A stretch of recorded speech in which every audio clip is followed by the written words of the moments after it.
Thank you. Thank you so much, Ken. Mostly what that introduction did was it had two effects. One is it made me feel really old. I mean, that's like a biography of John Adams. It just goes on. And the other is that I sort of feel like now what I should do is ask people if they have any questions, since you've given my talk. I'm really delighted to be here, and I know that many of you have heard some of the other talks in this series, and so in deciding what I would talk about, Ken and I wrote this book together, and we could probably each give the same talks. So I wanted to take a small piece of the argument that we make in the book and expand on that in the hope that this is a piece that you haven't already had hammered into you in other venues, in other forums. So I'm going to focus on a particular aspect of how we try to make our social institutions better and convince you that it's just exactly the wrong thing to be doing. And that aspect, the tool that we use, is the clever creation of and manipulation of incentives. Thus the title, Doing the Right Thing for the Right Reason, Why Incentives Are No Substitute for Character. That's what I'm going to try to convince you of. If you're already convinced that that's true, then it's a nice day, go play tennis. And I'll begin with a quote from an anthropologist who was a critic of evolutionary biology years ago, named Marshall Salins. And Max, the way you ended last night made me think of this quote, so you'll probably enjoy it. So far as I'm aware, we're the only society that thinks of itself as having arisen from savagery, identified with a ruthless nature. Everyone else believes they are descended from gods. Judging from social behavior, this contrast may be a fair statement of the differences between ourselves and the rest of the world. We make both a folklore and a science of our brutish origins, sometimes with precious little to distinguish between them. So he was talking about this sort of Hobbesian model of ruthless, competitive, savage interaction where only the heavy hand of state institutions can restrain us from what we are naturally inclined to do, which is to rip one another apart limb by limb, which he thinks is a preposterous piece of folklore which has nonetheless shaped the development of Western social and political institutions. So I'm not going to take all of that on. I'm going to take just a small piece of that on. But the spirit of this, which is that we have created a fiction, called it science, and then lived and shaped institutions as if that fiction were true, is certainly the underlying spirit of what I'm going to talk to you about. So I gather from last night that what I'm about to say is not only true in the U.S. I was kind of hoping it was. In the United States, everything is broken. Nothing works. Nothing works the way it should. Education sucks. Healthcare is preposterously expensive and it doesn't cover what needs to be covered. The legal profession is a shambles. The financial world, as you well know, is a total shambles, and the political world has become something between a cross between a circus and a zoo. There is nothing in the United States that people depend on that works. And everyone knows that that's true. And the question is, how do you fix what's broken? And the answer that everyone has come up with in the United States is that there are two tools that we have at our disposal. One tool is to make more, better, and more detailed rules. If people won't behave themselves, we will give them rules to follow so that they don't have to behave themselves. They just have to follow the rules, and if they don't, we'll make them suffer. Re-regulate the financial world, give teachers scripts to follow, make sure you're looking over everybody's shoulder every minute of every day so that you know the scripts are actually being followed. And as long as some smart person is writing the scripts, you can have irresponsible and dumb people reading from them and everything will work okay. That's tool number one. Tool number two is come up with incentives that are smart enough so that even if people have no interest in doing the right thing, even if people have no interest in doing good, they will do well by doing good. So if you can come up with incentives where I benefit by serving you, then of course I'll serve you. Not because I care about you, but because I want to benefit. This is it. There are two tools. There are two arrows in the quiver. One is rules, the other is incentives, and one or the other or both of these things are the way to fix all of our broken institutions. So I'm not going to talk to you about the limits of rules. I assume that you have already heard about that. I'm just going to focus on the question of incentives. And what I will suggest is that there are no incentives that are smart enough to get us what we need and want from the institutions that we depend on. So let me introduce what is a central idea that I'm going to be developing with a couple of examples. Max mentioned one of them briefly in his talk last night. So there was this daycare center in Israel, and parents were coming late to pick up their kids. And you know, as much as you would like to just shut the doors and leave the kids sitting all by themselves on the steps while their irresponsible parents were, I don't know what, writing one more brief or, signing one more contract, they felt it was a little irresponsible to leave 3-year-olds unsupervised. So if the parents came late, the teachers had to stay late. And the director of the daycare center would exhort parents to come on time. It was their responsibility and blah, blah, blah, blah, blah. But still, lateness persisted.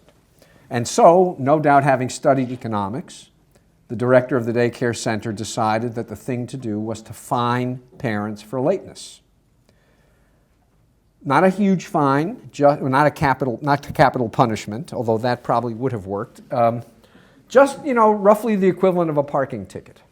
And his thinking was that parents already had one reason to come on time, namely it was their responsibility, it was their obligation. I'm going to give them a second reason, which is that if they don't, it'll cost them.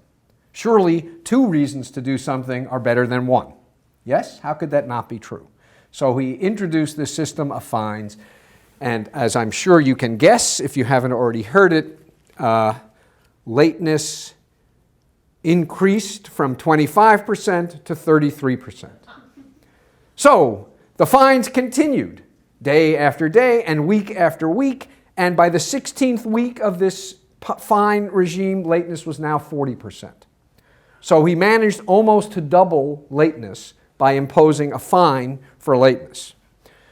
Well, he just, this was not in any of the economics courses he took, so in dismay, he abandoned the system of fines after 16 weeks, and now what do you think happened? It went up still more. Lateness at the end of this exercise was 50%, double what it had been before the fines were introduced. So, why did this happen? In the paper that describes this result, the title of the paper is "A Fine is a Price." That's the title of the paper. It's written by an economist. Now, we know that a fine is not a price. A price is something that you pay to get a good or a service. A fine is something that you pay if you have transgressed, right? You only get fined for doing the wrong thing. You don't, it's not a fine when you buy the latest iPhone. It's a price. $300 and you get Siri in your pocket, whispering sweet nothings to you. So we know the difference between a fine and a price, but economists treat all fines as prices.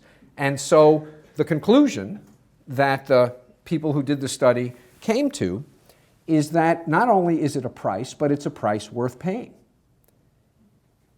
Parking tickets equivalent of a fine is a good deal. And so despite the intent of the director of the daycare center to shame and scold the parents, the lesson that they drew was, it's worth it for me to come late and pay the $15 fine. But the point I want to make is that if that were all that happened, then the fines would simply have had no effect. But they didn't have no effect. They had an effect. they actually made lateness go up. And so the way to understand this phenomenon is that sometimes two motives to do the same thing, instead of complementing each other, compete with each other. The motive to come on time because it's your responsibility gets undermined by the motive to come because you've done a cost-benefit calculation. The more you decide that it's appropriate to think about when you show up to pick up your kids by doing cost-benefit calculations, the less relevant is the question, what are my responsibilities, what are my obligations? Now, there's no doubt that the fine could have been high enough to get parents to come on time. I don't doubt that. Everyone has his and her price. The point, though, is that it's quite counterintuitive to think that by giving people a second reason to do something, you weaken their first reason to do the same thing, and you weaken it enough that the second reason no longer fails to do the job. So this is one example of the effort to incentivize a particular behavior, namely showing up on time to pick up your kid, and the unanticipated and untoward effect that incentivizing that behavior had. I'll give you a second example. Oh, I'm sorry. We're going to be here for a long time. So anytime you have a question or a comment, feel free. You don't have to wait until I'm done. I get tired of listening to myself talk. If I think you're really leading us astray, I will simply tell you that. You know, I'll tell you, shut up, that's a dumb question. I'll say it really politely so that only you know that that's what I'm actually thinking. So seriously, stop me anytime if you want to raise an issue. So the second example is a study of the willingness of citizens of Switzerland to have nuclear waste dumps in their communities. So there was a major national discussion about the siting of nuclear waste dumps. And there was going to be a national referendum. And these researchers went house to house and asked people, would you be willing to have a nuclear waste dump in your community? So if you were to ask people in Canada this question, what percentage do you think would say yes? 0. I think it's about what it would be in the US as well. It's not what it was in Switzerland. It was 50%. 50.8% said yes. Well, this had the researchers scratching their heads. Are you illiterate? Are you stupid? Well, I mean, what? And the answer was, sorry, which way did I go? The answer was, you ask them, do you think it's dangerous? And they'd say, yeah, it's dangerous. Do you think it'll affect your property values? Yeah, it'll probably affect my property value. Why the hell are you willing to have it in your community? Has to go somewhere. That is to say, what they were revealing is that they felt they had responsibilities as citizens, and as much as they would have liked to imagine that they could make a case for why their community was uniquely bad choice for a nuclear waste dump, they couldn't bring themselves to do it. So it has to go somewhere, and my answer to the question, are you willing to have a nuclear waste dump in your community, is I answer that question by appealing to my responsibilities as a citizen. So they asked a slightly different question to other people. They said, if we paid you 6 weeks' salary every year to have a nuclear waste dump in your community, would you be willing to have a nuclear waste dump in your community? So just as in the daycare study, people already have one reason to say yes, and you're giving them a second. With me? So what percentage of people agree to have a nuclear waste dump in their communities in exchange for 6 weeks' salary? I'll give you a hint. It ain't 50. I'll give you another hint. It isn't more than 50 either. 25%. You cut willingness to accept nuclear waste dumps in half by offering them compensation. Now, an analytically acute person will come up with a ready explanation for this. They don't know how dangerous nuclear waste dumps are. The price that you're offering them is a signal. Man, this is really something to worry about. That's a very reasonable explanation. But it's so reasonable that the people who did the research actually checked it. And people who were offered compensation didn't think nuclear waste dumps were any more dangerous than people who were not offered compensation. And so whether or not the offer was a price signal, that didn't seem to affect people's interpretation of how problematic, how dangerous a nuclear waste dump was. So before you offer people money, they have one question to answer when you ask them their attitudes about having a nuclear waste dump. And that question they have to answer is, what are my responsibilities as a citizen? When you offer people money, now they have two questions to answer. Question number one is, should I think about this in terms of my responsibilities as a citizen, or should I think about this in terms of my self-interest? And now, since you're offering them money, when they decide, those who do, to think about this in terms of their self-interest, it turns out that what they think is that there's no amount of money that's enough to compensate them for having a nuclear waste dump in their communities. And the very fact that you have offered, I will say this many times, this is the key sentence, the very fact that you have offered them compensation is an implicit instruction to them that they should think about this in terms of what's in their self-interest. You are implicitly telling them, do the cost-benefit calculation and let me know if you think that it's worth, that the cost is compensated for by the payment. You are implicitly telling them that's how you go about answering this question. So these are two examples of motivational competition where introducing a financial incentive, the magic tool that's going to fix all of our institutions, not only fails to get us what we want, but actually undermines other good reasons people have for doing the right thing.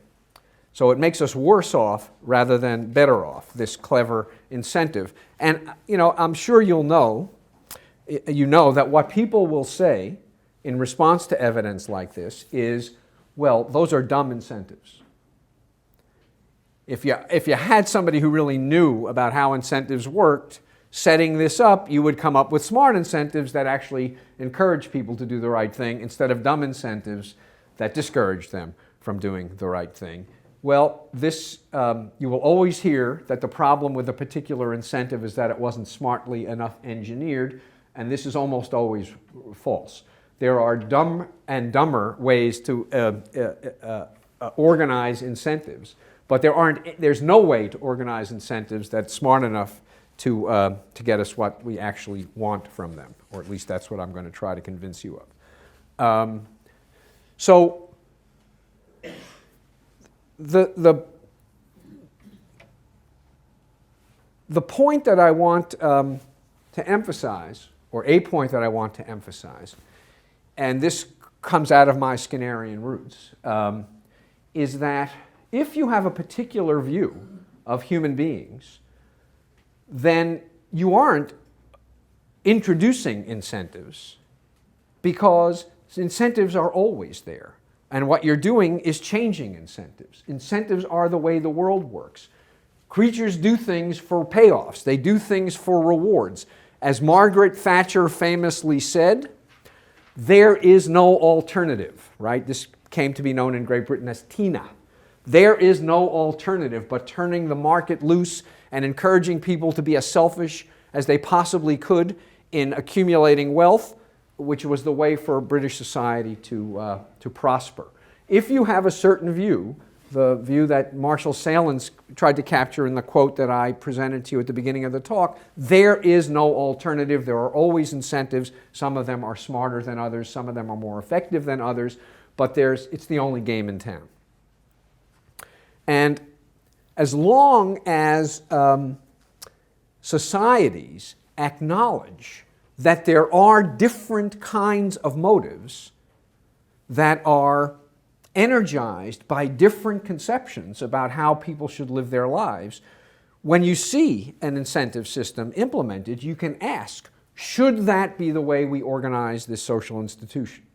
Should we appeal to self-interest, or should we appeal to something else? But if you think there is no alternative, then you will find it increasingly difficult to identify any area of life in which some version of an incentive scheme isn't already operating. And then when you scratch your head and say, should we do it this way or should we do it some other way, there won't be any other way that you can point to. Incentives will become the only game in town, and we will have to live with them and tinker with them so that they get us at least somewhere in the direction of where we want them to go. So asking the question, should we use incentives, requires that we have in our minds other models for what energizes people to act that are not themselves merely incentives by another name. So in the case of daycare, there was that other model. I have responsibilities to the teachers and to the institution. In the case of the nuclear waste dumps, there was another model. I have responsibilities as a citizen. But when everything gets incentivized, these other models will simply atrophy. And then it will just be, is this the best way to organize incentives, rather than are incentives the best way to organize behavior? So do we have other models about how people's behavior should be motivated and what we should appeal to? The answer is yes, we do. And I will illustrate them by discussing very quickly a scheme that was developed by a psychologist named Alan Fisk some years ago. Fisk is a cross between a psychologist and an anthropologist, and he did what psychologist anthropologists, as opposed to real anthropologists, do, which is he goes and does field work one time, and then he cashes in on that field work for 30 years, writing really interesting papers. I'm just being a wise ass. This really is an extremely important piece of work. And so Fisk was interested in the modes of relations that people appeal to in organizing their social life. And he said that there are four. That if you look at developing societies, societies that have had virtually no contact with modernity, autocratic societies, democratic societies, there are four fundamental ways of relating to one another that you can see in each of the societies. One of them is communal sharing. What's mine is yours, what's yours is mine. Right? You can sort of imagine that this is the mode that operates within families. Certainly, it sort of operates when you're talking about relations between parents and children, a little less so when you're talking about relations between children and children.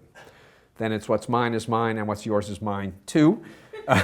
But you know, so you look tired. Why don't I mow your lawn today? You've had a hard week. Communal sharing. I'll help you out when you need help. You'll help me out when I need help. And it's not about who owns what or who's entitled to what.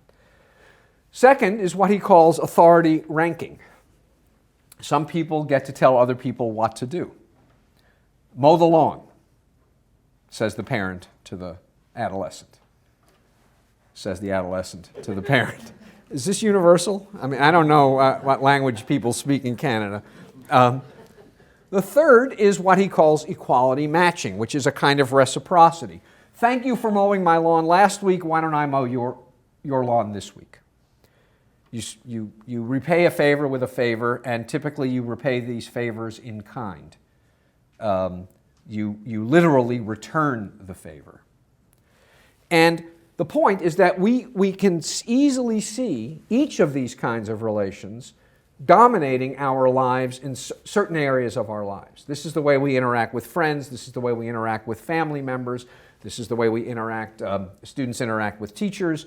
This captures much of the intimate nature of our day-to-day social relations. And then there is market pricing. And Fisk, and this I presume you don't need an example of, what do I have to pay you to mow my lawn? Right? That's market pricing. What Fisk argues is that you can find these four types of social relations in every society. Every society has all of them. But societies differ from one another dramatically in both which of these kinds of relations is dominant and in which areas of life are governed by which of these relations. So he studied the Mosai in Africa, and they were colonized by the French, and he's got in one of his articles, he's got this little chunk of an interview where two Mosai are talking about how they're convinced that the French charge their children money for the food that the children eat.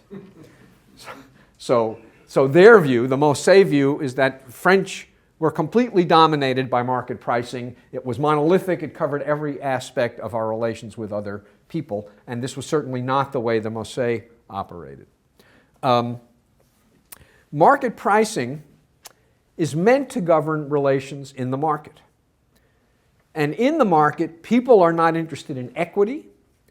They're interested in gain. They're interested in profit. They're interested in taking advantage of the needs of other people.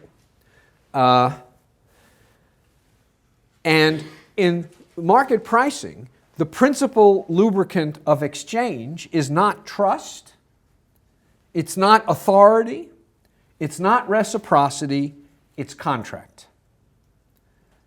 And again, Fiske's point is that this has become the dominant mode of social relation in societies like the US and Canada. And one thing that makes that so attractive and facilitates market pricing is the evolution of these financial inventions like money. It's hard to engage in market exchange, in market pricing, when you literally have to bring a sack of potatoes on your back to get a bunch of oranges. You know, you got to wait for the potatoes to finish growing, and then you got to dig them out, and then you got to put them in the sack, and then you got to schlep them down the hill or to the market, and that is, you know, that's going to discourage exchange. If you can just pay people, then all of a sudden exchange gets easier. And if you can pay people in the future by promising to pay them and undertaking a contract that can be enforced by another institution, that makes exchange even easier. And if you can give people a piece of plastic that you won't actually have to attach value to until you get your Visa bill a month from now, that makes exchange even easier. The other great thing about market pricing, so things like money and finance make market pricing an extremely efficient way for people to regulate their relations with one another. And once this is true, what makes market pricing different from the other modes of relation is that people can be completely anonymous in their transactions. You don't need to know the other person. All you need to know is that the other person has a Visa card. In addition, you don't need to expect that the other person will reciprocate. You know, if you buy tomatoes from someone, you don't need that person to buy bread from you. As long as somebody is willing to buy bread from you, you'll do fine. You'll have the wherewithal so that you can keep buying tomatoes. So the kind of knowledge of other people that communal sharing and authority ranking and equality matching all require, this notion of trust, reciprocity, and knowledge of the party you're interacting with, all of that becomes completely unnecessary if the main mechanism for relations among people is market pricing. Anonymity of individual participants in the market is one of its virtues. It's one of the things that makes market exchanges so efficient. There's no need to keep score. You don't need to keep track of how many favors you've done for your neighbor and how many favors your neighbor has done for me, because the score gets settled with each transaction. So this has become the dominant mode of relation in Western industrial societies. The other important feature of market pricing is that it makes goods commensurable. It makes it possible for you to take all kinds of goods, no matter how different they may be from one another, and array them and evaluate them and compare them on a single scale. And the scale that you array, combine, and evaluate them on is money. Everything has a price. There may not seem to be anything in common between an evening spent in the bosom of your family and an evening spent at the fanciest four-star restaurant in Vancouver. But if you can attach prices to these experiences, then all of a sudden you can compare them one with the other. And if most of the things you do have prices attached, someone can impute prices to things that don't have prices attached. And so when I say, listen, I'd love to accept your invitation to eat in this four-star restaurant, but I'd really want to spend Saturday evening with my family, the person who's invited me knows that I have just passed up a $100 meal, and so concludes that the value to me of spending the evening with my family is greater than $100. That's the price I was willing to pay to spend Saturday evening with my family. So it encourages us to think that we don't have to worry about different kinds of things, different categories of social relations.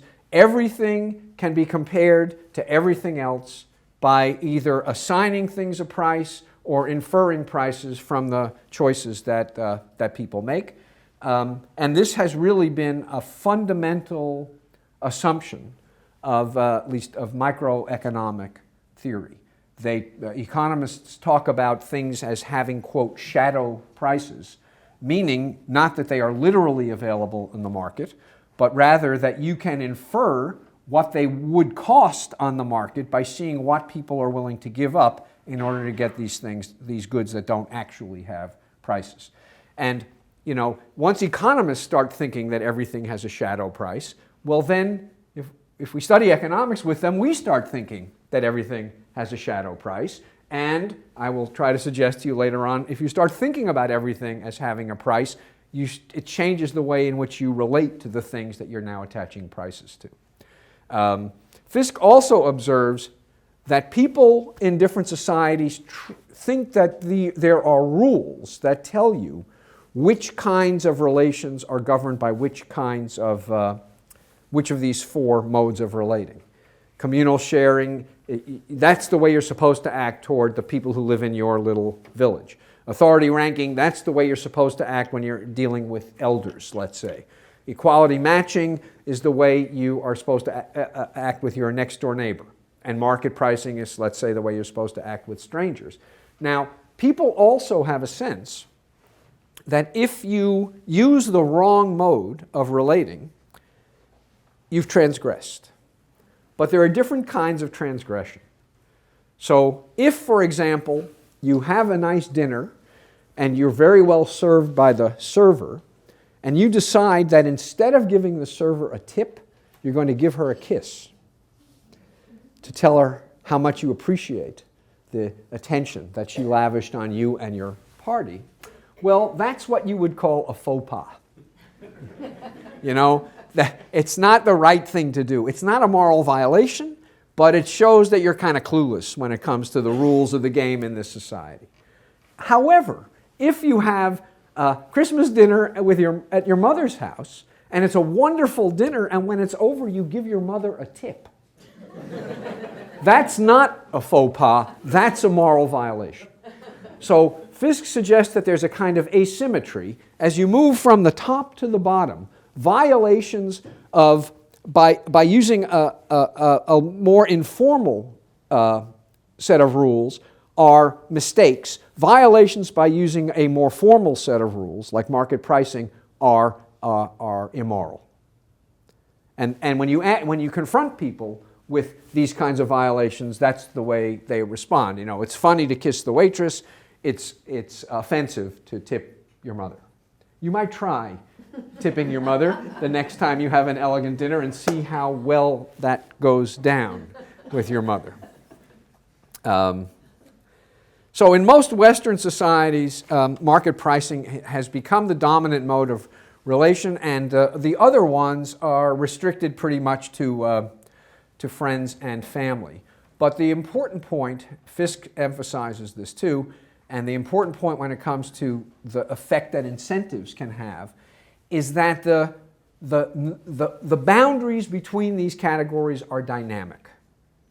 That if people get in the habit of pricing certain kinds of interactions that we previously thought of as involving reciprocity and trust or authority or some sense of communal solidarity, if people start pricing these interactions, after a while they will simply become one more example of a market relation.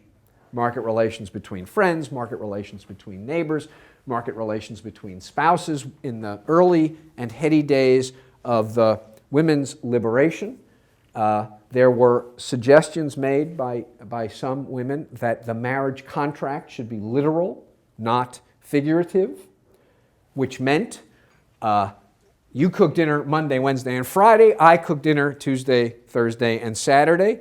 You take out the trash when I cook dinner. I take out the trash when you cook dinner. You take care of the kids on the weekend. I take care of the kids when they come home from school during the week. Nobody gets exploited. These are the terms of the deal. As Salins has also said, this is actually, an economist named Fred Hirsch, the more that is written in contracts, the less can be expected on trust. And so contracting relations that are not previously governed by a literal formal contract changes the character of the relations. They protect you from being exploited, absolutely. But there is a price to be paid, and often the price will be much bigger than the benefit of not being exploited. So I know you think that even though there is some possibility for movement about where the boundaries are, that mostly these are pretty stable boundaries. But just to give you a sense that that's not clear, it would in earlier eras have been unthinkable to pay children for doing household chores. They do household chores because they're members of a family and everybody pulls their weight. It's no longer unthinkable to pay children to do household chores. So what might have been authority ranking or equality matching or communal sharing is now a market transaction. And right now, at least in the US, it is a topic of enormous current controversy just how much to pay students and their parents for showing up at school, doing their homework, and getting good grades on tests. There are places in the US where students can earn $1,000 bonuses by getting scores above a certain number on the college boards, the SATs. So it wouldn't have occurred to anyone that this was ripe territory for a market transaction, but it has become ripe territory for a market transaction, and the only question in people's minds is, does it work? Do you get higher SAT scores if you pay kids for getting high SAT scores? Do kids do better in school if you pay parents for their kids' attendance records? Do kids do better in school if you pay teachers based on how well kids do on the standardized tests? Is this happening in Canada? Not yet? Well, it's happening in the US, and it's been an incredible success. State after state, standardized test scores have just gone through the roof when you start incentivizing teachers to get their kids to do well on standardized tests. It really works, he said sarcastically, because it works for one of two reasons. One is worse than the other. It works either because teachers simply teach kids what they have to know to do well on the test. You're familiar with this, teaching to the test. And of course, what happens when you teach to the test is that the test stops being an indicator of what you actually care about, which is how much the kids are learning. All you know is how much they're learning of what has to be on the test. So that's bad, but it's not the worst. What's worse is that teachers cheat. They change kids' answers. They get the bubble sheets, they erase the mistakes, and they substitute the correct answers. There's a huge scandal in Georgia. It was a few rotten apples. What was the number? About 180? Just a few rotten apples. It wouldn't occur to anyone that maybe there was a problem with the barrel if 180 teachers were cheating, and I'm sure they haven't found all of them. It's now been surfaced in Pennsylvania. It has surfaced in New York, and it's just, in my view, is that it will surface wherever people look, if they look carefully enough. And there are very subtle ways of determining this. You can look at patterns of erasures on the bubble sheets and compute a statistical model of how often you will have answers change from right to wrong and how often you will have answers change from wrong to right. So you're not literally looking over their teachers' shoulders as they change answers, but you're making powerful statistical arguments that this pattern of erasures, sort of like DNA analysis, this pattern of erasures could occur by chance once in 2 billion times or something like that. And this kind of evidence has actually gotten some teachers to fess up to the fact that they have in fact systematically changed student answers. So I guess America's school children are much smarter now than they were 10 years ago because they are doing ever so much better on their standardized tests. So to the extent that we preserve an understanding that there are different ways in which people can think about their responsibilities and obligations to one another, then we can ask, well, what is the proper place of market pricing? What is the proper place for incentives? And we can judge that those things have their place, but that place isn't every place. But that depends critically on the viability and vibrancy of these alternatives to market pricing that we can look to and ask, maybe this should be done communally, maybe this should be done based on reciprocity and not based on contract. And the more we chip away at these other modes of relating to one another, the harder it will be for us to imagine that there is any way to solve problems aside from coming up with ways to set market prices. And even within market activities, you can see occasionally the intrusion of considerations that are not simply market considerations. Here's an example. There probably are places of business where tablets like that are at least implicitly revealed, and people ask, are these just guidelines or are they actually new policies? Chances are anyone who does that business will fold within 6 months, but it's nice to imagine that there could be tablet-like concerns.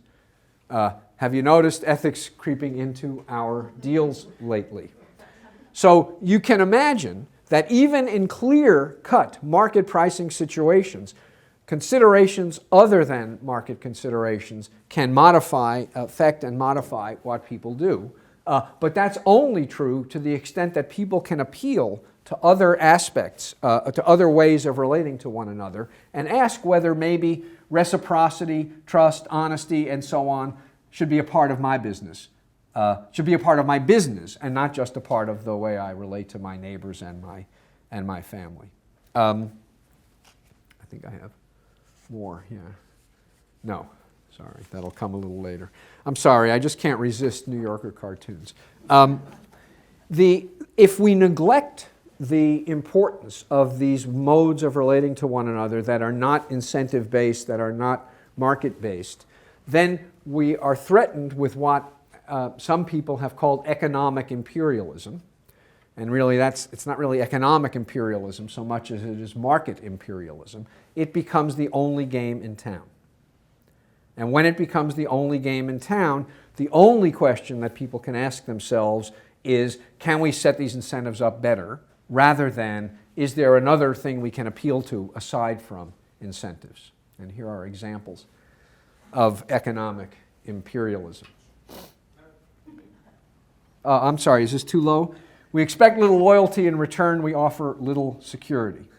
I read an article in Newsweek about 6 or 7 years ago giving young people advice about when they should start looking for their next job. And the answer was that you should start looking for your next job the day you start your current one. If you want to get ahead, you should always be on the make.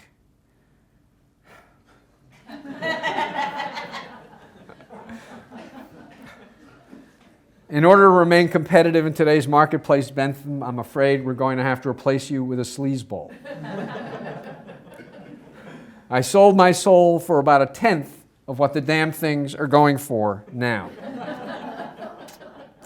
So these are all examples of economic imperialism, and even worse, they can extend outside the domain of market transactions to the personal domain. That is to say, we can start relating to one another in the way that we relate to anonymous partners and customers in our business deals. I'll level with you, Charlie. I'm going to let money get in the way of our friendship. I'm not a machine, Deborah. I can't just turn my greed on and off. Although it's nothing serious, let's keep an eye on it to make sure it doesn't turn into a major lawsuit. This probably is a U.S.-specific. Okay, who can put a price on love? Jim? Now, I don't want you to think that these are data. They aren't data. But on the other hand, they are data. It's not an accident that it's so easy to find stuff in the New Yorker that is on this theme. It suggests that this is actually a problem that people are sensitive to, aware of, and troubled by. That's why we laugh. It makes us nervous. Coming soon to a bookstore near you. Books organized by the size of the advance to the author. I want to get married, but I'll be damned if I'm going to sell any Amazon stock to do it. This is what an economist would call the opportunity cost of getting married. Look, all I'm asking is that we let market forces bring a greater degree of efficiency into our marriage. Gee, Jeffrey, an annual report on our marriage is a novel anniversary gift, but I was hoping for something a little more romantic.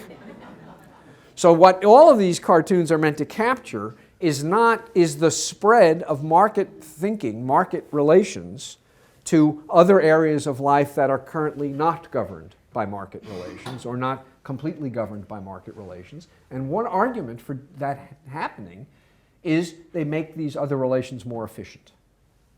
I don't need my neighbor to reciprocate for my having mowed his lawn. Anybody can do it. Whoever is available, whoever is willing to do it for the price that I'm willing to pay.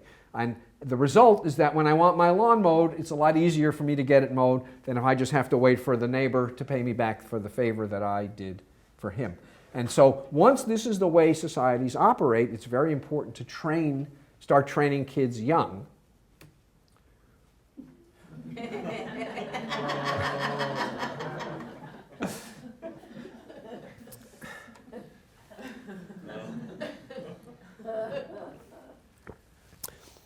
So you may, some of you, in self-defense or in seeing to the welfare of your little children, want to build little mobiles for the crib that look like this so that the kid will know the value of money before basically it knows anything else. So these are all examples of economic imperialism. And you could, as I say, celebrate this as the bringing of more and more efficiency to the things we need to get done in our lives. So all of these things are progress. They make life better. They make us more productive. They make us richer as a society. Or you could view them and one other thing. The thing about communal sharing and authority ranking is that they impede our freedom. You are enmeshed in a set of obligations to other people. You can't do whatever you want whenever you want. You have to ask yourself, what are my responsibilities to these people? What are my obligations to these people? What do I owe these people? What do they expect of me? And the answers to every one of those questions will make it less easy for you to do exactly what you want at any moment, every minute of every day.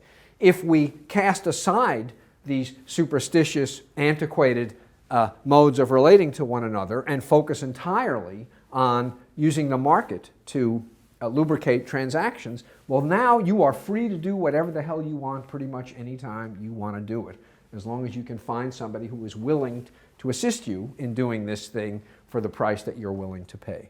So it enhances freedom, it enhances autonomy, it enhances efficiency.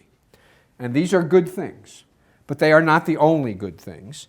And I am taken, was taken by a book written by Michael Walzer almost 30 years ago called Spheres of Justice, in which he argues that rather than identifying a single, abstract, overarching principle of justice that should operate in all spheres of life, instead societies need pluralistic conceptions of justice. And so you could interpret Alan Fiske's scheme as an answer that societies devise to the question, what is a just society? A just society is a society in which certain activities are governed by communal sharing, others are governed by authority, others are governed by reciprocity, and others are governed by free market exchange. And societies argue with one another, disagree with one another, with members disagree with one another about which kinds of activities belong in which category, and they have intelligent political discourse about whether and when to realign the rules of these various transactions that make up our day-to-day life in a way that's consistent with the notion that sometimes justice demands that everybody get something. If you are a member of my club, you get health care, you get education, you get a place to live. Other things, societies might agree, should be awarded on the basis of merit. You've got to earn admission to Harvard, Yale, and UBC. You're not entitled to it, just in virtue of your citizenship. There's room for, this is the kind of conversation it would be wonderful for societies to be having. How do we allocate society's goods in a way that everyone agrees is just?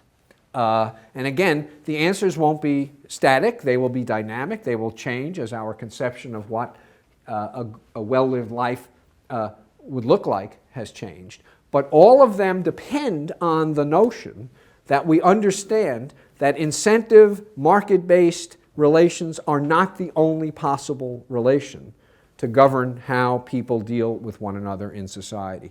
If that's the only relation there is, then the question of what does justice mean in these different spheres of life disintegrates as a question. It always means that people get what they can pay for. That's the only, that's the only rule we've got for deciding whether exchanges are just. You entered into a contract. Did you honor the contract? If you did, no harm. If you didn't, you've done an injustice. That's all there is. Okay. Now there's a little bit of evidence, empirical evidence at last, about how people think about questions of justice. And this is work done by Daniel Kahneman and Jack Nesh and Richard Thaler years ago. And they were concerned with what people think is fair. So it wasn't justice, it was fairness. So they would give people a scenario like this one. A hardware store has been selling snow shovels for $15. The morning after a large snowstorm, the store raises the price to $20. Is this fair? Is this fair? How many of you think it's fair? So does this mean the rest of you are asleep, or the rest of you think it's unfair, or what? It's sort of an either or. It's the trouble with these questions, sort of either or. So was it fair in the first place at $15? That's what I asked. Well, that's a different question. But whether or not $15 was fair, the question is it fair to raise the price to $20 when there's a spike in demand caused by a snowstorm? A few of you think yes, because that's what markets do, right? When there's excess demand, you meet excess demand by raising prices. The overwhelming majority of people think this is not fair. Here's another one. A small photocopying shop has one employee who has worked for 6 months and earns $9 an hour. Business continues to be satisfactory, but a factory in the area has recently closed and unemployment has increased. Other small shops have now hired reliable workers at $7 an hour to perform jobs that are similar to those done by the photocopy shop employee. The current employee leaves and the owner of the photocopying shop decides to pay a replacement $7 an hour. Is this fair? So you had somebody working for you for $9 an hour, that person left, you hire a replacement for $7 an hour. Fair? Yes, you think it's fair. Most people think this is fair. 80% think this is fair. And so understand what this means is that people do not think that there is a wage that attaches to a job. This is not a $9 job and that you're now basically cheating somebody out of. It's a $7 job if you can hire somebody to do the job for $7. All right? But now look at this one. Just a slight variant. A small photocopying shop, blah, blah, blah, $9 an hour. Business continues to be satisfactory, but a factory in the area has recently closed and unemployment has increased. Other small shops have now hired reliable workers at $7 an hour. The current employee leaves. The owner of the photocopying shop decides. Oh, what happened? It should be paying the same employee, right? Yeah. So, my bad. I have the same thing twice. Sorry. In the second version, what happens is that you don't hire a new employee for $7 an hour. You lower the wage of your existing employee from $9 to $7. All the other facts are the same. And now the overwhelming majority of people think this is not fair. So it is fair to take advantage of market opportunities when it comes to hiring new employees. It is fair to try and make a profit, but it is not fair to take advantage of market opportunities to deprive existing employees of a wage to which they are entitled. And so they have millions of things like this, and the sense they get is that the public at large thinks that there is a reference price and it is not fair to raise it in times of scarcity. There is a reference wage that attaches to the employee, not to the job, and it is not fair to lower it in times of where there's a large reserve army of the unemployed, as somebody once described it, and there's a reference profit. You are entitled to make a profit. This is a capitalist system. And if you get a windfall and you, for example, by your cleverness, manage to get supplies at 20% lower cost, why am I doing this? At 20% lower cost than your competitors, there's no reason for you to lower your prices. Charge the same price as your competitors are charging and make a 20% higher profit. It's fine for you to take advantage of your cleverness, inventiveness, and ingenuity to make an appropriate profit. So people have a very strong sense of what is and isn't fair. But here's the thing. Is this built into our biology? Is it so firmly ingrained in us that it will resist any effort to change our thinking about what's fair and what isn't? The answer to that seems to be no. So if you give these exact scenarios to students who are studying for an MBA at an institution I won't name because I don't want to embarrass it, it turns out that their response is, of course it's fair. This is what you're supposed to do. Of course you raise the price of things when people want it. You're not in business for your health. Of course you lower the wages of employees if you can get them to work for lower wages. That's how the system is meant to work. What's fairness got to do with this? The only question is it legal? And when you send these scenarios to CEOs and have them answer them, you get essentially the same answers. Of course it's fair. What's fairness got to do with it? Though sometimes what they found is that they'll write in the margins of these little scenarios. This is back in the days when you actually got these things on pieces of paper. They'll write in the margins of these little scenarios, well, of course it's fair, but it's dumb. It's stupid. If you raise the price of snow shovels from $15 to $20, you're going to piss people off and they're going to stop shopping in your store. So it's short-sighted. But it's not about being fair, it's about being a smart or a stupid business person. That's the only consideration. So there's nothing about concern about fairness that we can count on as being present when we are forced to operate all day, every day in an environment where there's a premium placed on efficiency, productivity, and profitability, rather than on doing the right thing because of your obligations to other people.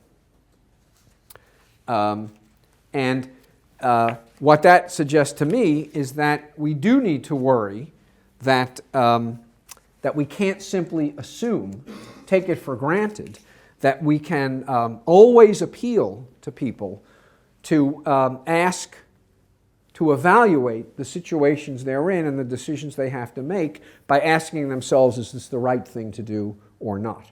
Because the only question they ask in the framework of a market is this a profitable thing to do? Now, interestingly, or maybe not interestingly, I think it's interesting, the father of modern market economics, Adam Smith, understood this. As I'm sure you all know, Smith was incredibly enthusiastic about the power of competitive markets to improve the standard of living of societies, and in this he was right. But he wrote a book before he wrote The Wealth of Nations, and that book was called The Theory of Moral Sentiments. And that book was all about characteristics of human nature that would actually put the brakes on and restrain us from taking advantage, complete advantage of other people even when we had the opportunity. He talked about something that he called natural sympathy, a concern for the well-being of our fellows that would keep us from price gouging in times of scarcity, reducing wages in times of high unemployment, and so on, because it's not the right way to treat other people. And so competitive markets, restrained by our sense of what's right, are the way to enhance productivity and social wealth. Competitive markets, unconstrained by our sense of what's right, he couldn't even envision. So I think Smith appreciated that in order for markets to work efficiently and powerfully, our behavior in them has to be restrained by other considerations about what's the right way to treat other people that will stop us from doing anything we can get away with. And if you don't have that, then markets become chaos, trust is undermined, the cost of enforcing contracts goes through the roof, and you've got, massive inequality of wealth and income. Does that sound like any place you know? So he was right about the importance of this. The one mistake that he made, and you can't blame him since he wrote this 250 years ago, is that he thought it was natural. He thought that independent of the circumstances in which people live their lives, we could count on people limiting their willingness to take advantage of other people because of fundamental characteristics of human nature. And here is where I think he was mistaken. It isn't a fundamental characteristic of human nature in all environments. It may be a fundamental characteristic of human nature in environments that are not completely dominated by markets. And when he wrote the book, The Theory of Moral Sentiments, the society he was writing about was not completely dominated by markets. However, what has happened in that society and others like it over the 250 intervening years is that markets have come to play a bigger and bigger role in governing relations among people. And the result is that when we count on people not to take advantage of other people, it turns out there's nothing for us to rely on to restrain other people. So that incentives are the only thing we've got. The only way to get people to do the right thing is by paying them to do the right thing, because they won't do the right thing simply because it's the right thing. Markets have done their job too well. Okay, let me see. There's one last point I want to make. And then none of you have asked me any questions. Now, there are two possible explanations for that. The one that makes me feel good is that this is all so transparently obvious to you, clear, that there just aren't any questions. The other is that this is so obscure that you don't know how to begin to ask them. We're Canadian and we're very polite. There's nothing impolite about asking questions. There's something impolite about asking impolite questions. But, okay. Yeah, thanks. See? Might as well. Go ahead. Yeah, Go. so I'm just curious, before we move on to the next idea. So it seems like there's a problem that needs to be solved if you are a business that practices the fair practice and you don't lower your wages when you could in the market.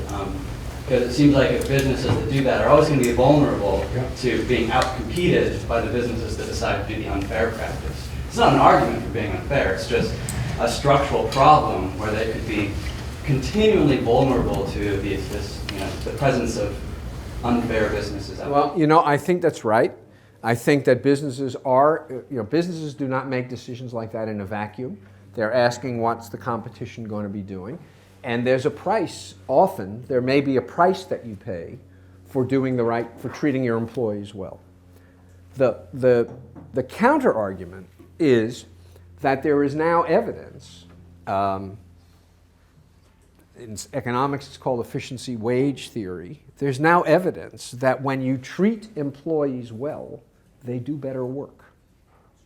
And so it's not guaranteed that this will happen, but it is possible that the way to outcompete is by treating your employees better than the competition treats theirs. Walmart is not the only model for having a successful business enterprise, but there's certainly no guarantee that it will work. And sometimes, I'll just give you this example because it's so striking. There's a guy named Ray Anderson, now dead, who was the CEO of a gigantic carpet tile company. So they made the kinds of 1 foot square tiles that you see in public spaces. And he made a fortune. But he had all the money, he had more money than he needed or could even imagine. And all of his grandkids were taken care of and blah, blah, blah. And then he's like, I don't know, he had a revelation one morning that if things continued as they were going, his grandchildren would have a lot of money, but they wouldn't have anything to spend it on because the planet would become one big sewer. And his particular business left a gigantic environmental footprint. Gigantic. And so he decided, the rest of my life, I'm going to figure out a way to do this manufacturing and reduce our carbon footprint to zero. And he launched into this very expensive transformation of their production. He assumed that he would lose money. He didn't care about money. He cared about something else. Profits went up. Why did profits go up? His account is that his employees couldn't wait to go to work. They finally had something to work for aside from just a paycheck. So they worked more productively, longer hours, more efficiently, and more effectively than they ever had before because they bought into his vision of a future in which manufacturing processes cared about the waste that they left behind and cared about preserving the planet rather than trashing the planet. So this was an unexpected result.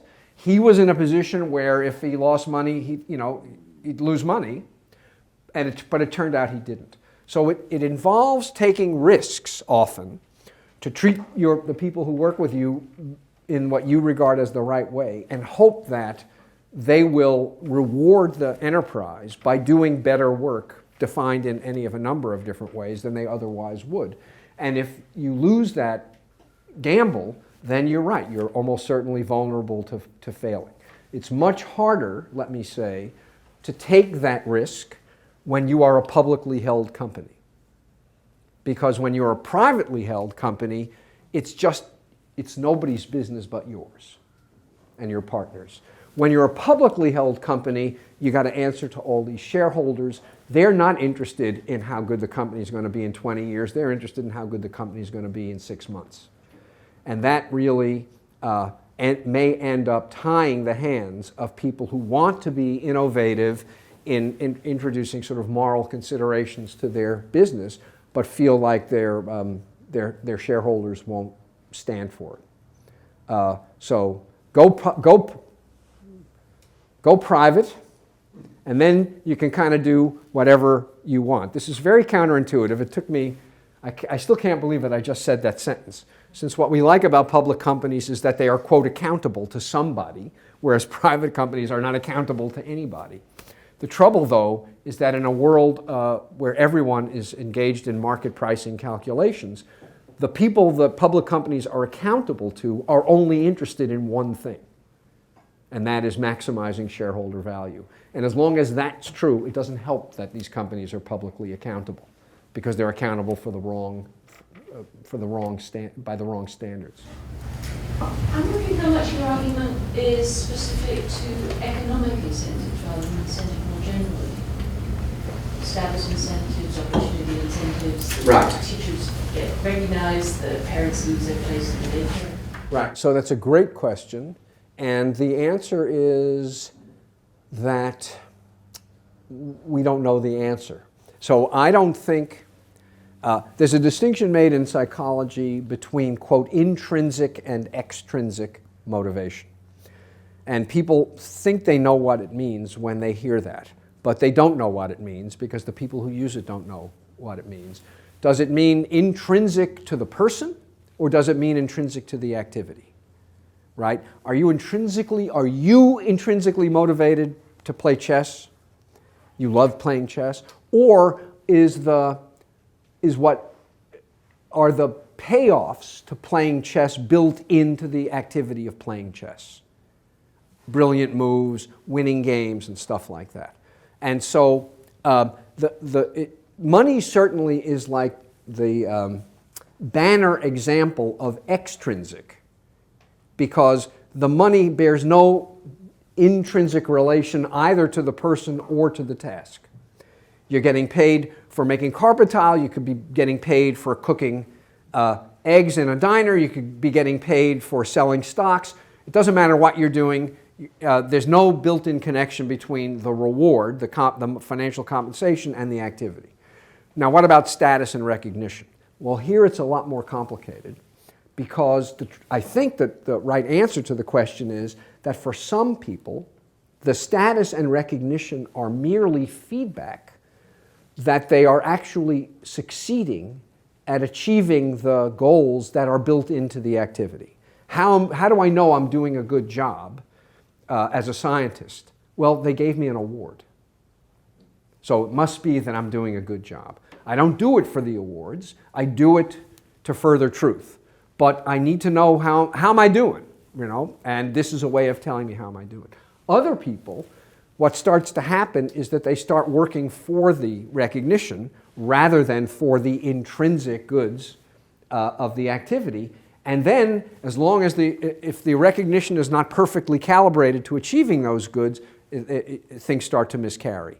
So it partly depends on you, on what kind of person you are, and it partly depends on how well you can build this sort of recognition and status into the proper aims of the activity. Is this making sense to you? So there's a developmental psychologist named Carol Dweck who's done very important work on the different attitudes that kids have to learning in school.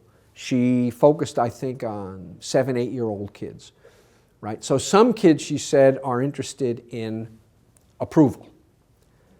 They want pats on the head. They want awards. They want evidence of achievement. Other kids are interested in mastery. Until they're about 7 years old, you can't tell one kid from the other. But what starts to happen when they're 7 or 8 years old is they start encountering things in school that they can't do. All of a sudden, school gets a little bit hard. And now these two sets of kids diverge, because the approval-oriented kids want things they can do. They want to get it right. They give up quickly when they are challenged. They get frustrated. They seek easy problems to work on, because they are interested not in learning math, but in getting pats on the head and smiley faces. Mastery-oriented kids they seek challenges. As far as they're concerned, they're going nowhere unless they get things wrong. You know, they get things wrong, they roll up their sleeves and say, oh, let me at it.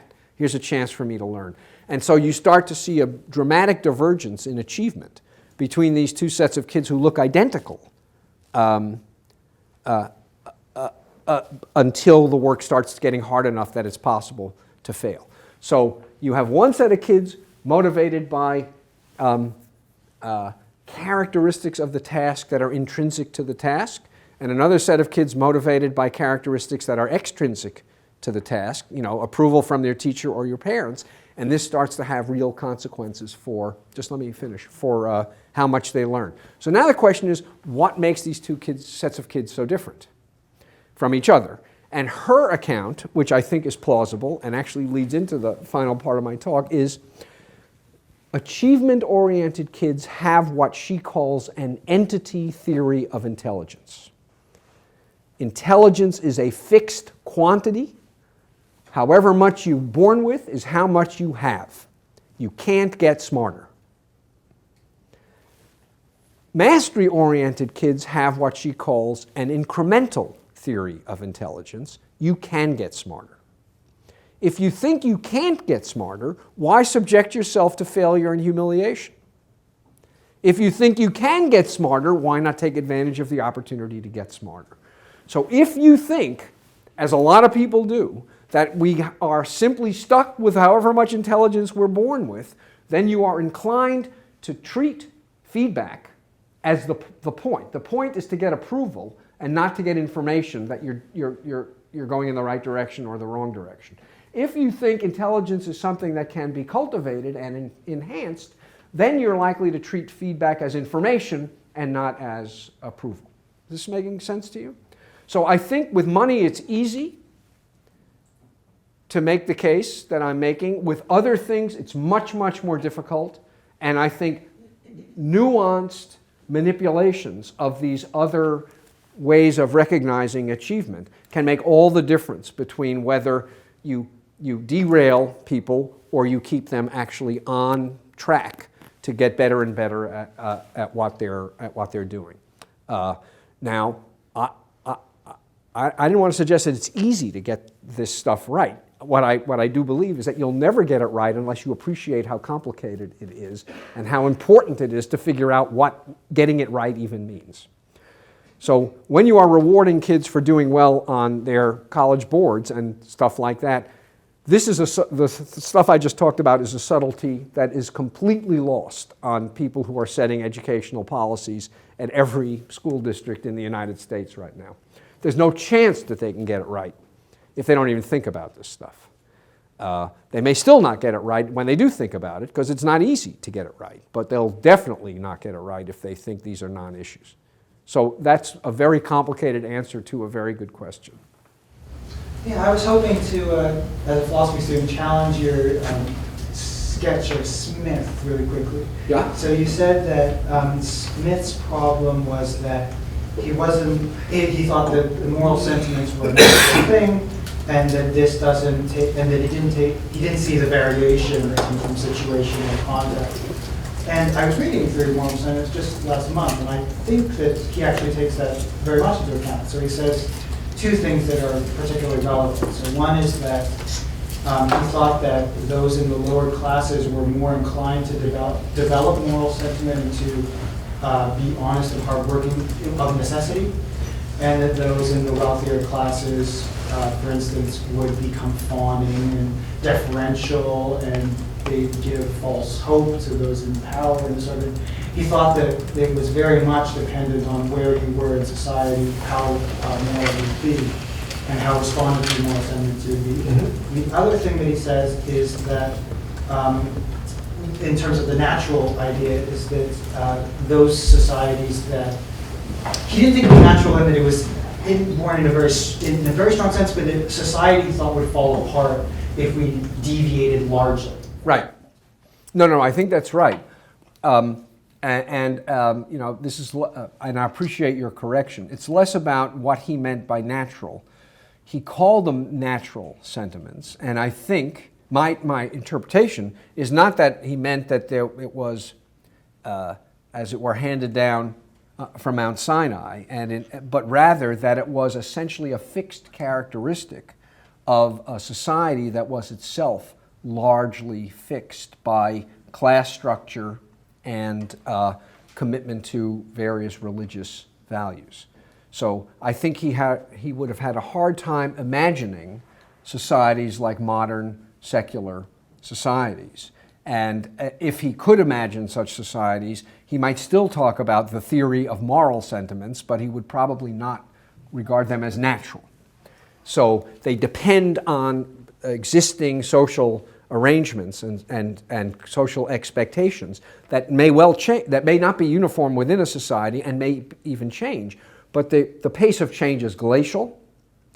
And what he particularly didn't appreciate, how could he, is that one of the things that changes the social structures that encourage people to be empathetic to one another, one of the things that changes that is the very activity of the market itself.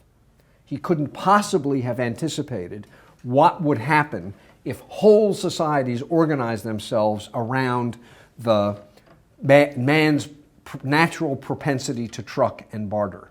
When you're dragging your potatoes to market, there's a limit to how many transactions will occur. When you can do it, by taking your phone and holding it up to a reader, well, now there's no limit to how transactions will occur. And so the single active corrosive ingredient, I think, to these non-market values that markets depend on is the market itself. And that he couldn't have anticipated. There's an economic historian named Albert Hirschman who's written some wonderful books, but he distinguishes sort of two views of economic history that compares, say, the United States with Europe. One of them he calls the feudal vestiges view, and it's an argument that the reason that European economies work is that they retain vestiges of their pre-market social structures that sort of keep people in line. Now, he was writing this 20 years ago. God knows how you would characterize European economies now. The other view is the feudal shackles view, which is the reason why European economies are less efficient than the United States is that they are still shackled by these traditional commitments that get in the way of maximizing productivity and efficiency. And so I think at any moment in the natural history or social history of an economy, one or the other of these views is going to look more attractive. Like right now, I would say I'm all for feudal vestiges. We have seen what happens when economies get unshackled. Disasters happen. But 15 years ago, you might have, you have all these, unions get to sit with management bargaining on the wage in Europe. My God, you can't fire people. When they lose their jobs, they get 90% of their paycheck. Why would they ever go back to work? Blah, blah, blah, blah, blah, blah. We're just going to, we're going to leave them in the dust, right? So there are competing views about the non-market restraints on market activity and whether these restraints enhance or impede. But the point is that you can't even talk about these things unless you have a model that there are ways for people to relate to one another other than market relations. So that is at least a vestige of a time when societies were not completely dominated by markets, even though markets had a prominent role to play. Is that? Yeah, thanks. Can you talk a bit about how to select leaders or hiring executives and avoiding psychopaths?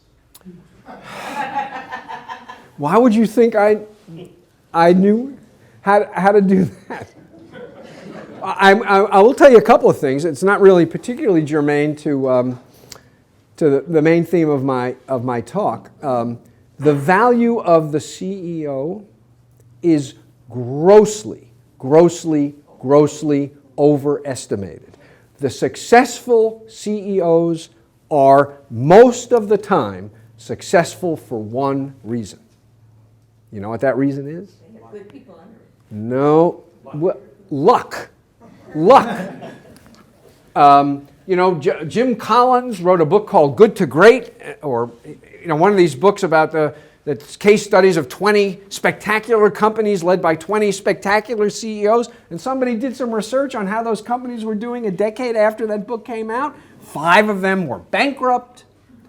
You know, a broken watch tells the right time twice a day. If you're lucky, then, and you're lucky at the right moment, you become a genius. So I think if we didn't put such a premium on finding the next genius, we might actually ask, is this person a psychopath? But we're not interested in whether this person's a psychopath because we think that what we have to do is get the smartest person in the room, which is probably not true. You need, it makes much less difference who's running a company than we think. And if that's true, you might well want to select people to run companies based on criteria that are different from the ones that are currently being used. So that's a small step in the direct. You'll never avoid hiring psychopaths unless that's an important aim when you're hiring people to run companies. But I don't think they were psychopaths, the people who brought financial ruin. They thought they were doing what they were supposed to be doing.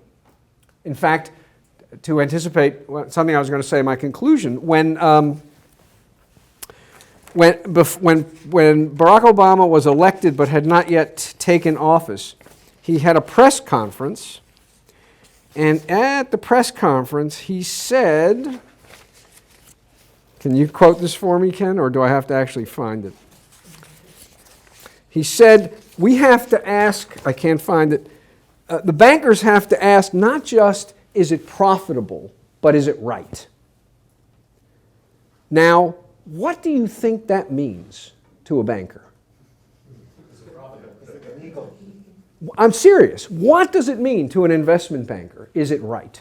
I know that, what's his name, at Goldman Sachs claimed that Goldman Sachs was doing God's work.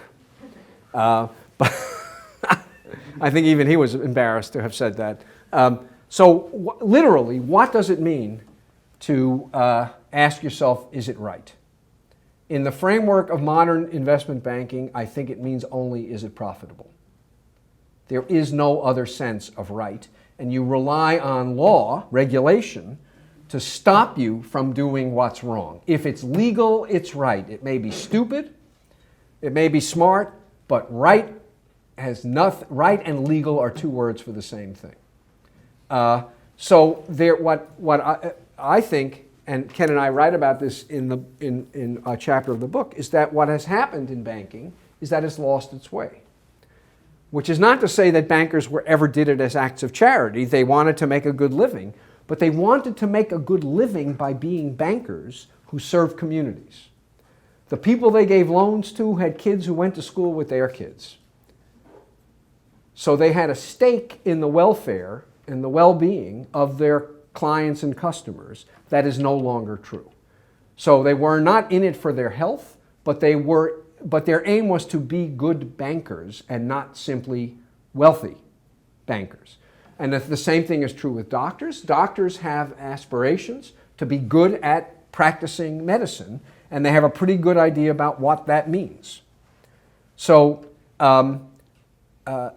when you see doctors who are doing procedures because they make more money, you can say, well, they're bad doctors. They're doing the wrong thing.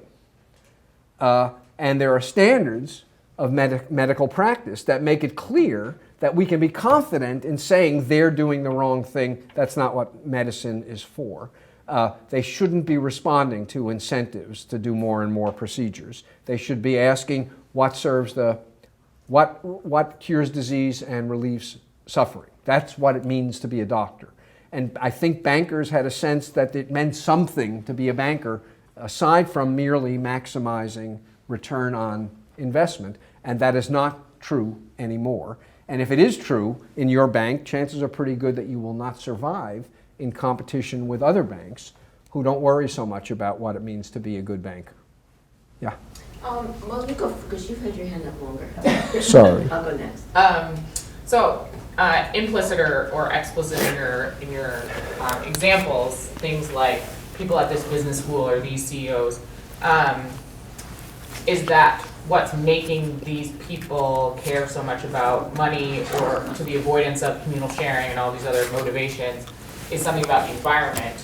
But is it possible that we've always had this sort of spread of individuals? Some care a lot about communal motives, and others care a lot about, the bottom line and adding and subtracting. And that once society shifts over to liking this stuff, that just allows like the psychopaths and the lack of individuals who are that way sort of inherently to become the powerful ones. That we're not making psychopaths, but we're celebrating them or in some way. Well, look, that's quite possible. First of all, I'm sure it's true that at every time in history and probably every society, there's a distribution of prosociality. Some people are more inclined to care about the well-being of other people than other folks. Some are very selfish, some are less selfish. Some are very empathetic, some are less empathetic. That's all true. And the Fisk framework, one view of what that does is it regulates the behavior of the people who are least inclined to do the right thing without regulation, because it just isn't done. It isn't done. You don't charge people. You don't charge your relatives. In my family, people, relatives would ask for loans to start a business or to expand a business or something like that. It was unthinkable to charge interest. You simply didn't. It struck me years later that was, kind of nuts not to at least charge enough interest that you would, you wouldn't lose money. The value of what you lent would grow up at the rate of inflation. You don't need to gouge your relative, but if inflation's 5%, why not charge 5% interest? But it was absolutely unthinkable to charge a relative interest. Now, I don't think that's the case anymore. So when you've got strong social norms about how people treat some other people in society, then even the worst offenders are likely to be held in check by embarrassment, if nothing else. When those social regulators are eroded, then what happens is that you just encourage the people who are inclined to exploit the weaknesses of others. They just take the gloves off and they get away with anything they can get away with.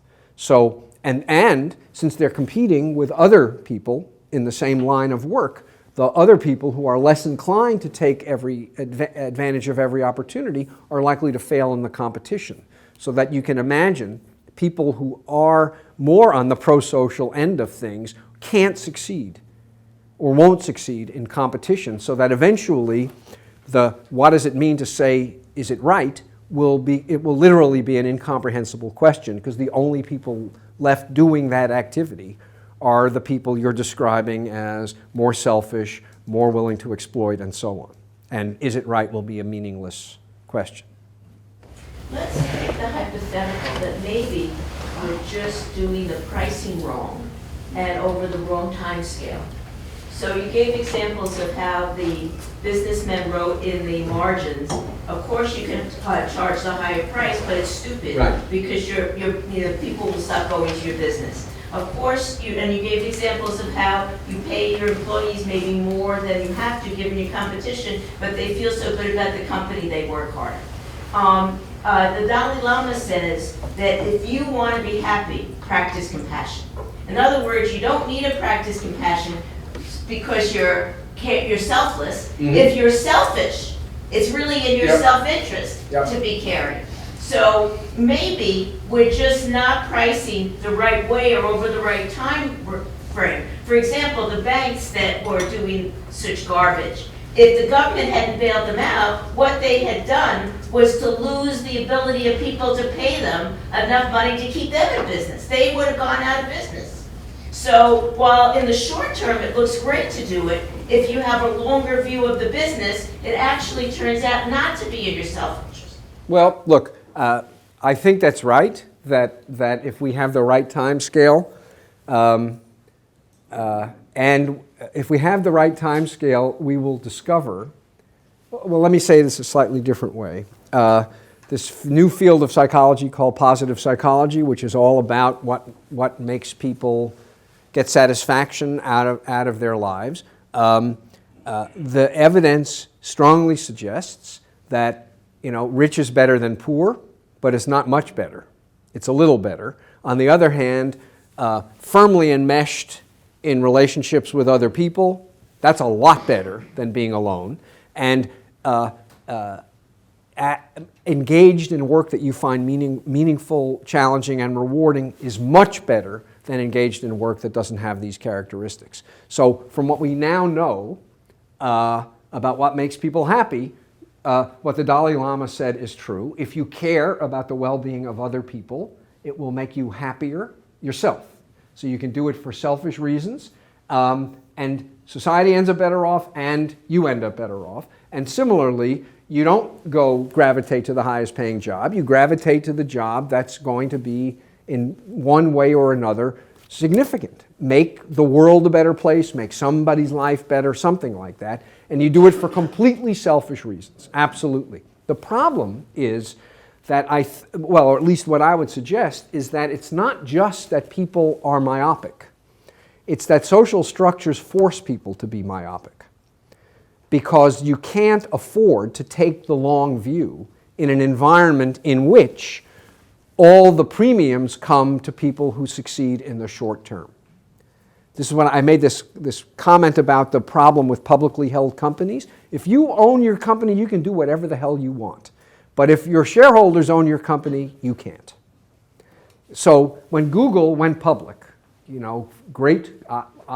Look, I'm a huge Google fan. I know that it's not fashionable to be a Google fan. It's sort of like being a Starbucks fan, the evil empire and all that stuff. So they start this company, and their motto is "Don't be evil." And there's a lot of disagreement about whether they're actually living up to that motto these days. But what I said to myself when I saw that is, who are they kidding? As soon as they go public, they're not going to be able to run the show anymore. And of course they're going to become evil. Well, they were smarter than I was. They found a way, they invented a way to go public that basically said, listen, if you people want to cash in on us, that's fine.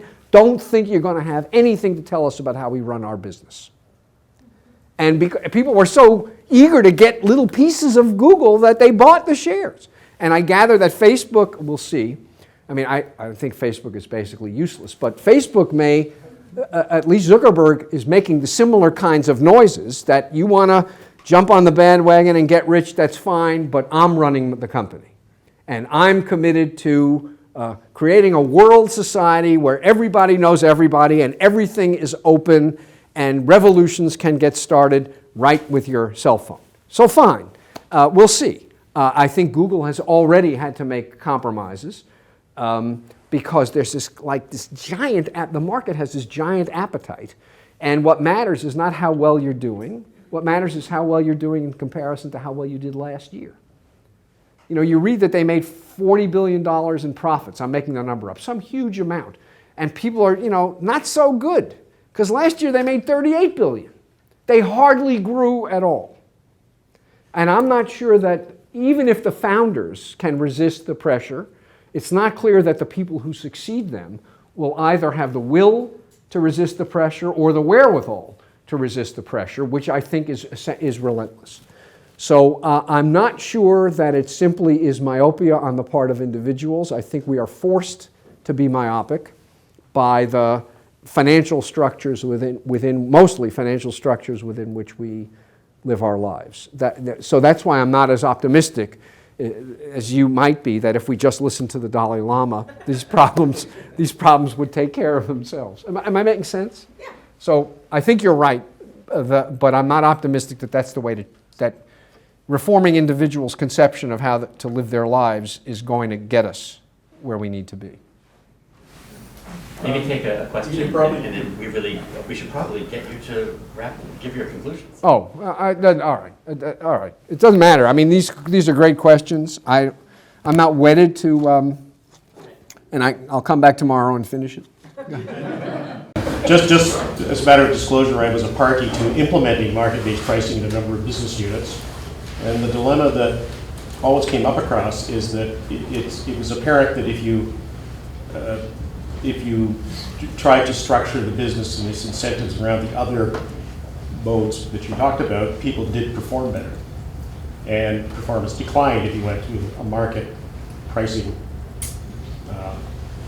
regime. Really? Oh yeah, it was obvious to everybody. The problem though was that while people would do brilliant stuff, they wouldn't necessarily do what you wanted them to do.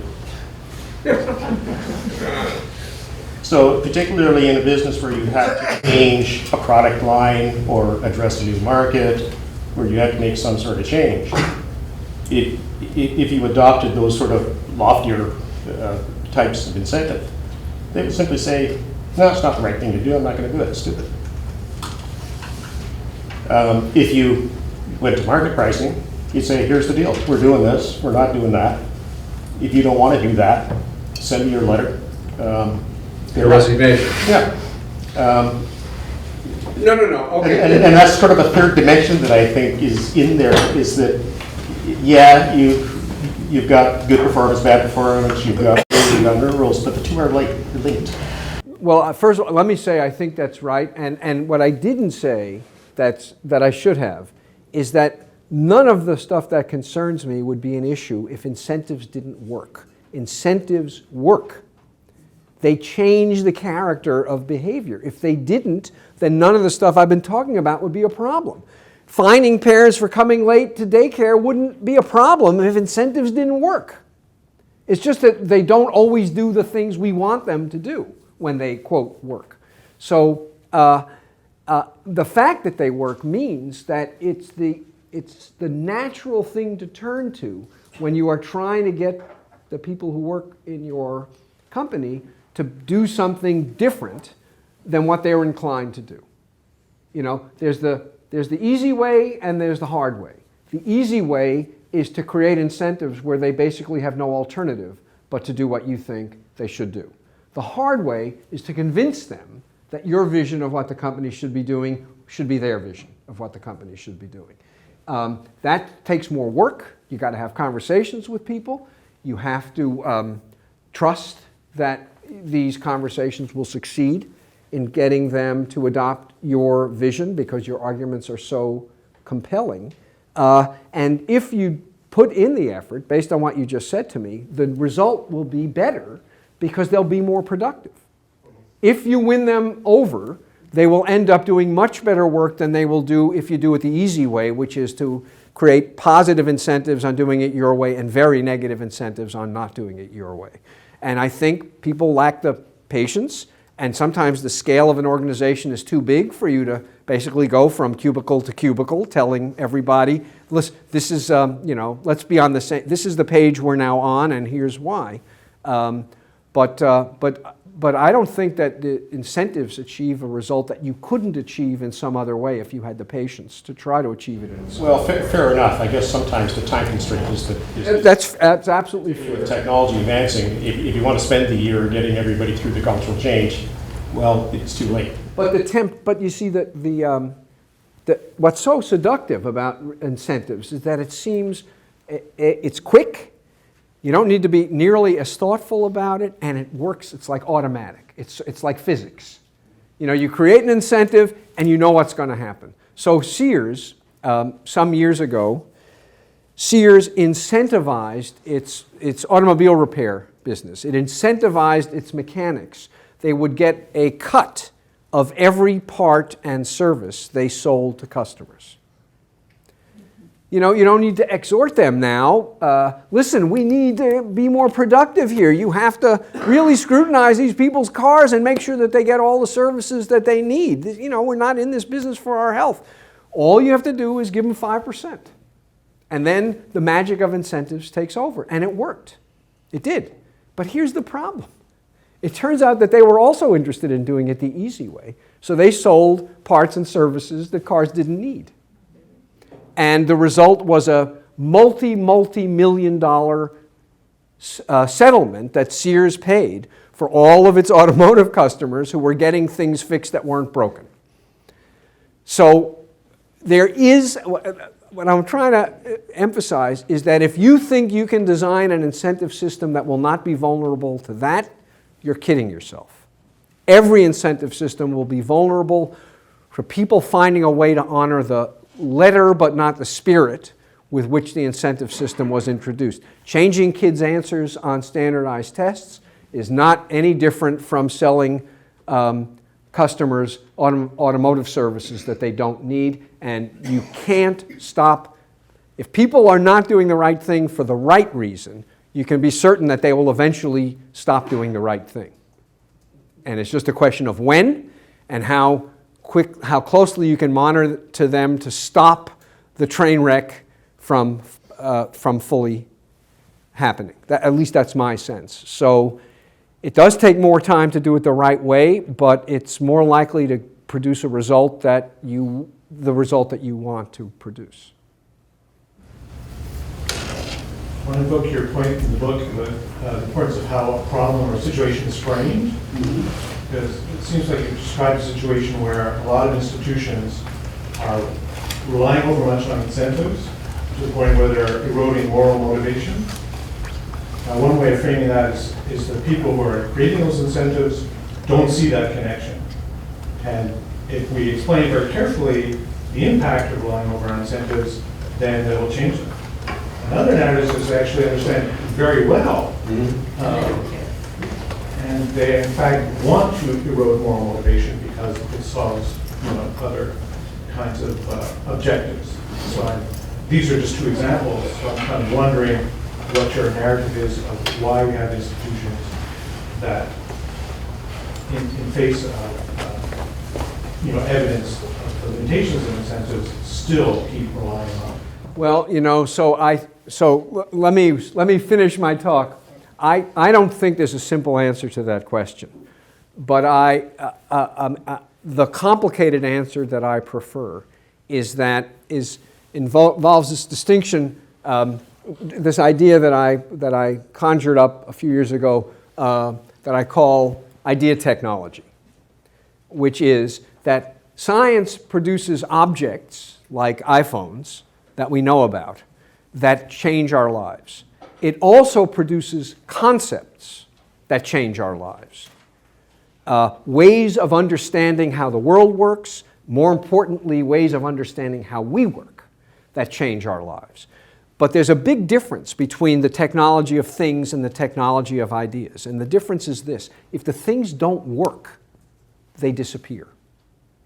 Right? You can't change people's lives with bad technological objects.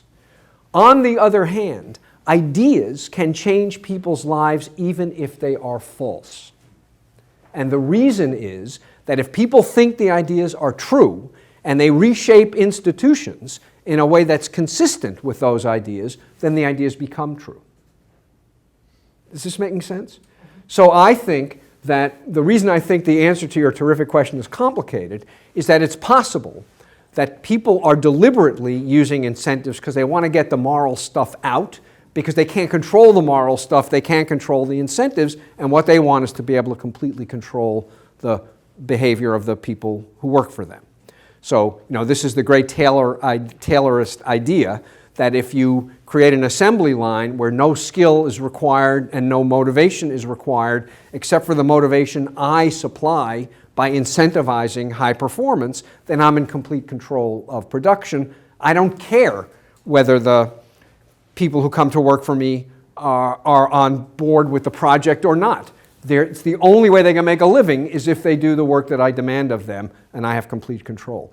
But then what happens is you create a workplace in which there's no reason for people to do the work except for the wages they get paid, because the work is completely mechanical, completely mindless, completely unchallenging, and people are interchangeable parts. You can learn how to do your part on the line in 10 minutes.